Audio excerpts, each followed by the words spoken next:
What's going on, guys? Today we're going to be looking at DepthFade. Now, I'm not going to be looking actually into tons of implementation of it. I'm just going to be kind of showing what it is and what it kind of does. So what DepthFade does is a little node that when you plug it in, you are able to determine how much depth there is basically past the surface of your object. So we just got this on a plane right now, and this plane, it's set up as a transparent object, but it's basically completely opaque. But I've got DepthFade in, and I'm telling it, depending on the depth past this object, so as you see through it, I change it from pink to green. So as I pull this down, even to the surface of what we've got underneath it, it becomes pink. As I pull it up, it goes green, and on these objects, like that. So as it's a lower value in depth, because there's less depth between it hits that object, it changes color. I've set it up so I can actually change the distance of that and change the sharpness of that. So if you want it like super sharp, you've just got this sort of flat line. And if you want it to be super weak, turn it down so it's a really smooth transition. The main use I use this for, now you can use your imagination, use this for lots of different things, but I tend to use it for water, or stylized water anyway, because you can have this like really kind of cool changing in color effect as the objects are underneath the water surface. So if I pull this ball down, you'll see you get this foam, whatever, but that's not what we're doing with this. We're just having this effect. So you can still see the ball, even though I can't see through the water. If I get close, I can, because of the way I've got the shader set up. But you actually can't see through the water from here, but we can see the depth difference, so I'm changing the color.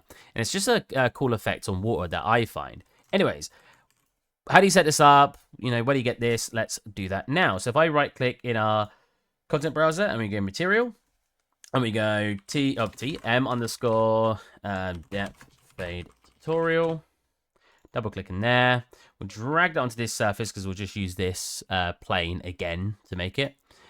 Open up your material. And first thing, right click and just write depth. And we get a depth fade. Now, it actually comes with your two little bits connected for your opacity and your fade distance. The opacity tends to just be like how much it's sort of blending between the two values. But you can drag these off, or you can hold S and left click and get a scalar, and I'll just call this one opacity to match the name. Drag that into there. I'll set its value to 1 because that's what that default was. That default's 100, so we'll just do the same thing. Call it fade distance. Plug that into there. Set that to 100. And that's basically mostly set up now. What I like to do is a cheap contrast afterwards. This is what allows for that sharpness I showed you in the little demonstration at the start. Hold S left click, and we'll call that one, I don't know, depth fade contrast. Plug that boy in, and then we need a lerp because we're going to lerp between two colors. You don't have to use that for the example. You can use anything. I'm just showing it with colors because it makes it the most obvious, but you can obviously use opacity and whatever you want. So let's plug that into there. Boom. Boom. We'll make that color different than what we had. So we'll do like a blue, and we'll do like a, we had a green earlier. We'll do like a red or orange. That's fine.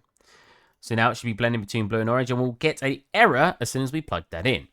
It needs to be set to a transparent or post-process material. Now, we're not using it as a post-process material, so what we're using it for is just transparent. So you click your material, go down to blend mode, and change it to translucent. And you can be done here. If you want to make this surface more special, because if it's transparent, it will default to a basic transparency, so you won't have stuff like roughness and specular. What you can do is you can scroll down to here and change it to like forward shading. I won't do that now because you'll learn that in more advanced sort of just transparent or transparency and reflective material. So we'll just leave it at that. So we'll click apply. And that's basically done. What we got to do is right click this now and go create material instance and call it, well, don't need to call it anything. That's fine. Drag that either onto there or onto it here because I've got it clicked on. And now you can see that those values are changing. We're getting that blue. We've got orange as our default, and it changes to blue as it gets closer. If I were to pull this up, you can see you get more blue. And you can also tick these boxes now. I'm not going to use the opacity one. I'm just going to use the distance. And then we can change our, not opacity, that one I said I didn't want. So again, opacity kind of just how much it blends between the two. So you can go above the value of 1 to go more orange. You can be more negative to go towards the blue side. And then, yeah, fade or contrast up here, turn that up, and we get it sharper. And that's basically the very basic setup of using a depth fade. There's tons of different ways you can use this. I mostly use it for water. You can even do it as like a screening thing, right? You could have it so you've got like this X-ray monitor, X-ray screen, and when you walk behind it, you can pick up the depth of an object. Stuff like that. You can do some wacky stuff. I hope you guys enjoyed, and I'll catch you next time.